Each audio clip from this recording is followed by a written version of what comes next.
Hello, this is wmpyr. For today, I want to talk about the difference between Chinese martial arts like Kung Fu and sport martial arts, combat sports like kickboxing and boxing.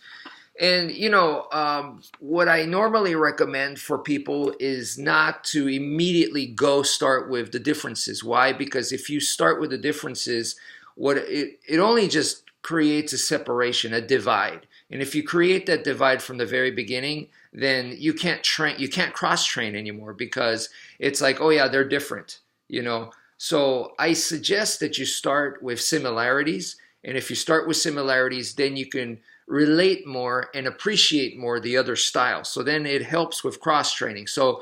But in this video, I'm starting with differences. So please be careful. And the reason why I'm able to do that is because I'm already cool with Kung Fu. If I wasn't cool with Kung Fu, it's a huge mistake to start off with differences, okay? Because that'll make you just not be able to train in Kung Fu or respect Kung Fu. I already respect it, okay?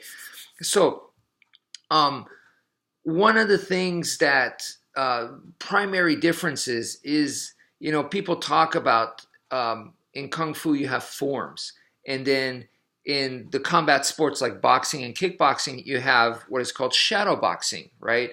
And a lot of times people will say like, well, the people that criticize Kung Fu and say, well, you guys do forms, and then the Kung Fu people might say, well, it's the same as shadowboxing. It's the same idea, right?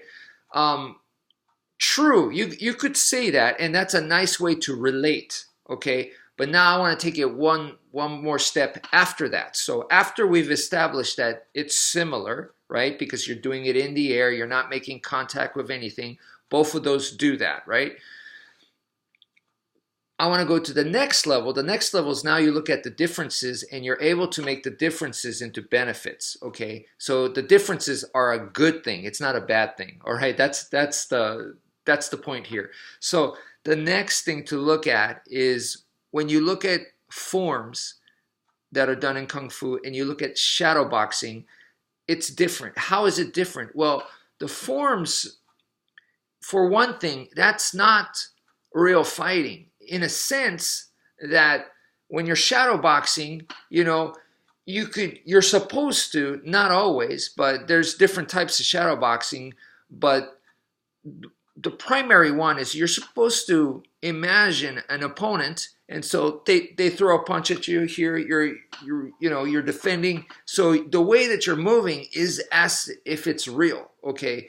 So you're anticipating their attacks, and then you're throwing in your attacks, and then you're moving around. So this makes it very realistic in that sense, and that's what you want. That's what you're going for. So, that's what you're doing.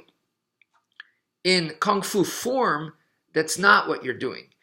What you're doing there is you're doing a form that's already been established, it's already been created, and everybody does it, and everybody does it pretty much the same. Okay, you're supposed to, so that form is used for making your skills better and better and better and better. Okay, and I'm not saying shadowboxing isn't, but shadowboxing is more for, okay, when you got to fight this other guy, how are you going to do it?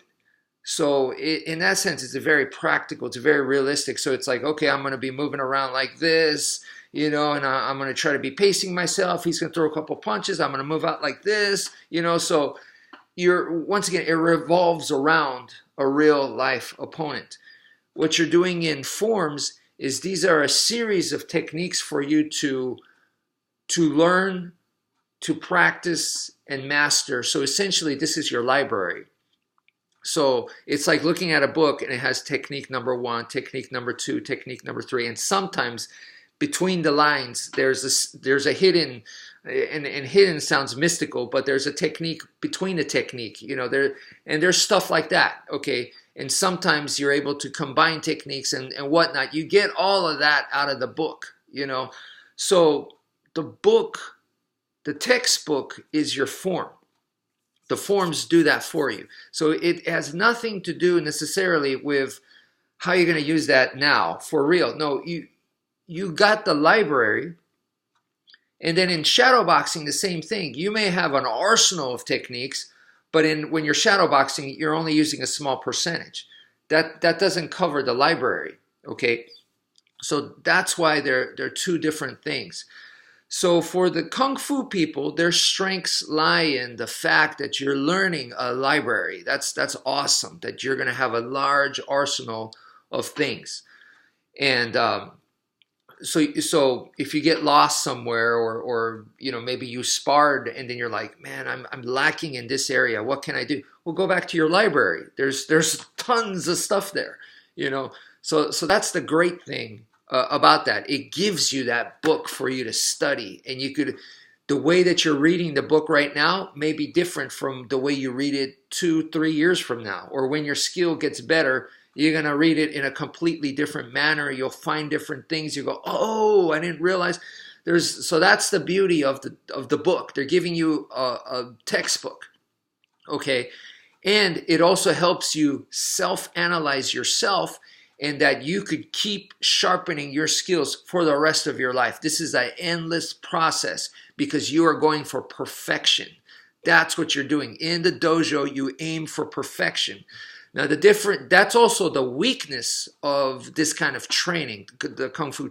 I think it's great. You should do it. I do it, this kind of training, using the forms and stuff.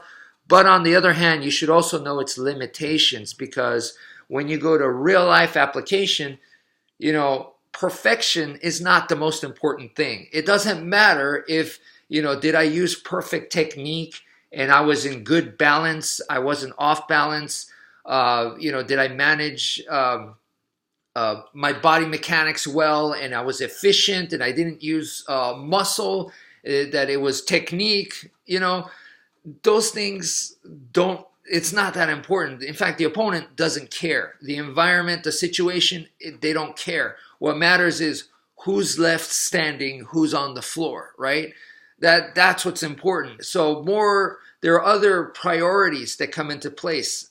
It's not perfection of technique. The priority is, were you able to be calm? Were you able to manage, your energy? Or did you go crazy and wild and just spent yourself within the first couple of seconds? Were you able to have a cool head? Were you able to be calm enough to where you could see their attacks coming? These kinds of things are way, way more important than how was my body mechanics? How was my skills? Did I do it perfectly like the way I was supposed to in the textbook? You see what I'm saying? So that's the difference right there. So you definitely need this kind of training. And if you've ever had someone who does like a lot of form training, and they understand the perfection of the art and the skill, and they know how to sharpen themselves, right? Because if you go to traditional martial art, and after a couple of years, you learn that. You learn how to do that, and you learn how to examine, okay, that I was using too much muscle, I was off balance, my technique's something's missing, or, you learn how to sharpen and solve those kinds of problems. And once again, it's an endless process. So that's great, okay? But you take someone and you go, okay, let me see your shadow box, and a lot of times they could be like, what? And it's like, yeah, shadow box, and they know how to sharpen the moves, so they know how to do this, and they go, no, I didn't quite I didn't recruit the muscles correctly, I didn't draw using my legs and putting my hip into it. They can do that, but then it's like, no, just shadow box. Imagine someone's coming at you, what you gonna do? How you gonna do it? How are you gonna set them up? How are you gonna fake them out? So they could be a little bit lost there, okay? So to me, you want a good balance of both, because both bring a lot of benefits. So anyway, that's it for now. Thank you for listening, and take care, folks.